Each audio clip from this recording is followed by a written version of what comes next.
গত কয়েকদিন ধরে গোটা রাজ্যে আর্দ্রতা ও তীব্র তাপ প্রবাহ চলছে।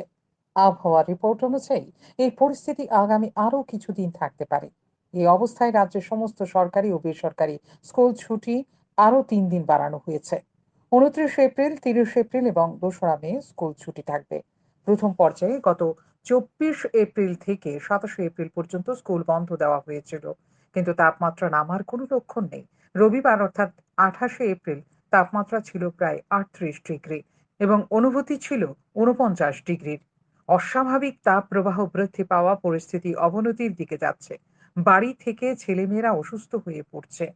বাইরে প্রখর রোদে তারা বের হতে পারছে না। তাই ছাত্রছাত্রীদের কথা মাথায় রেখে আরও 3 দিন ছুটি বাড়ানো হয়েছে। বিদ্যালয় শিক্ষা দপ্তরের পক্ষ থেকে এক বিবৃতির মাধ্যমে এ বিষয়ে জানানো হয়েছে, যাতে ছাত্রছাত্রীরা বাড়ি থাকে, কোনোভাবে তাদের শারীরিক অবস্থার উপর প্রভাব না পড়ে। বিদ্যালয় শিক্ষা দপ্তরের পক্ষ থেকে 3 দিন ছুটি বাড়ানোর পর কিছুটা স্বস্তি বোধ করছে অভিভাবক মহল। শান্তন টিভি।